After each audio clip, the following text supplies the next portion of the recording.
When I first started playing Hard Reset, I was mostly drawn by the art and looks of the world in which it took place, and because I happened to have an itchy trigger finger at the time. However, I very quickly ended up feeling very confused about where I was, what was happening, why it was happening, where all of this was going, and what threads of the story I should even try to hang on to in order to follow it.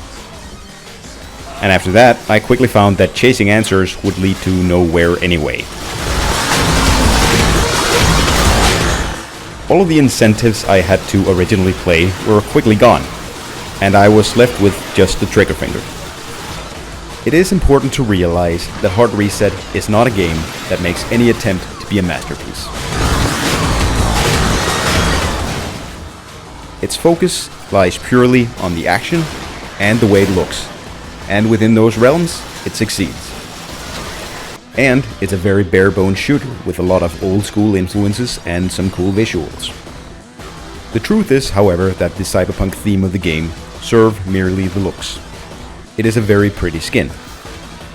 It is pretty clear that this is where most of the budget probably went though, and it does look quite good, especially if you stop and look at some of the posters and architecture once in a while. While the cyberpunk skin does reach into the story through common cyberpunk tropes and ideas, it is pretty clear that the story is tacked onto the game to fit the aesthetic. It reeks of afterthought and half-baked ideas, and even more so, the delivery is not very good. There is no denying that this is one of the most painfully dumb and badly written stories I've experienced in quite a while. It's basically a giant soup of bland characters, technobabble, and exposition that makes little to no sense. The cutscenes are presented in the style of an animated graphic novel, and I know some people like that kind of delivery, but to me, it came across as being seriously underwhelming in comparison to the in-game visuals. The two visual styles clash pretty harshly, and it makes the story feel as even more of an afterthought than it already did.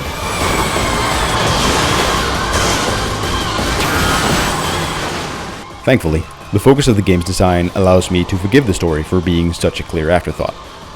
Shooting all of these robots feels really good, and there are some awesome particle effects at work when you let loose. The sound effects for your weapons are, however, a little hit and miss. Your standard assault rifle, for example, doesn't have much force behind each of its rounds, and firing any of your weapons could maybe have been a little more noisy. Furthermore, there are also some really strange design decisions at work regarding the weapons.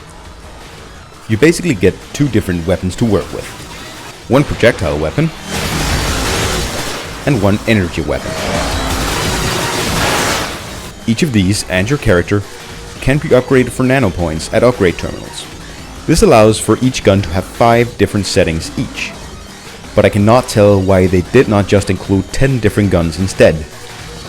Each setting on each gun also looks kinda similar, and there's not even a single button to switch between these two main weapons. Instead, each of them are tied to their own key, and I think it would have been a lot easier to just have a single key to switch between each of these main guns.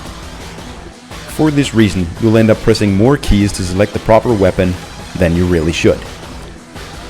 This is not exactly what you want to worry about when you're surrounded by creepy, ferocious cyborgs built from rotting human flesh to murder you in every violent way they can. A lot of the weirdness of the weapon system is, however, made up for by the visuals and the sheer chaos and the flow of the fights. There are environmental hazards everywhere, and chain reactions are a common occurrence that has to be taken into account if you want to succeed. The encounters themselves are also really well designed and challenging most of the time, save for a few places that feel like cheap and incongruent difficulty spikes. There's no denying that the flow of the game makes for a really kinetic shooting experience. There are also a few boss fights in here that are not bad, but they don't exactly change the flow of the game itself, and they won't have you play much differently. The entire game feels like the same few fights repeated again and again, with added nuances and level changes here and there. It's shamelessly unvaried, but luckily, the progression system lets you unlock new toys at a steady rate, and you'll need as many of them as you can get. A single playthrough won't have you unlocking everything though, so there is some reason to go through it a few times for the more dedicated players. Maybe if I played it a few more times, I would also not be as confused by the level design.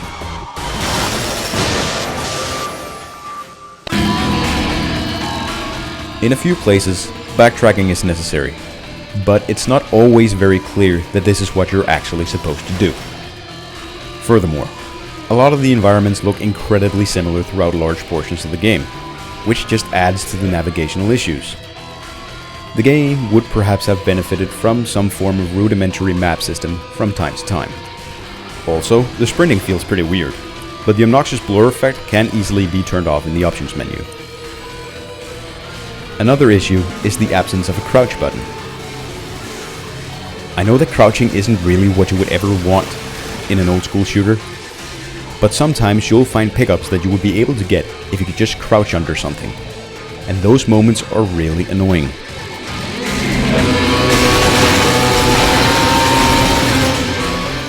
As you can probably tell by now, Hard Reset has its fair share of flaws. The story is dreadful. The weapon system is a little weird, there's little to no variety, and the soundtrack is just bad in some places.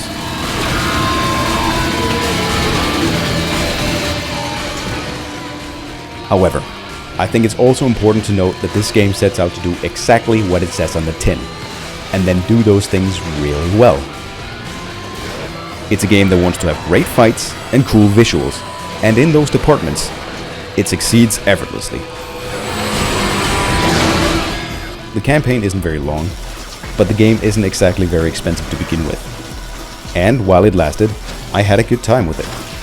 When the game works, it really works.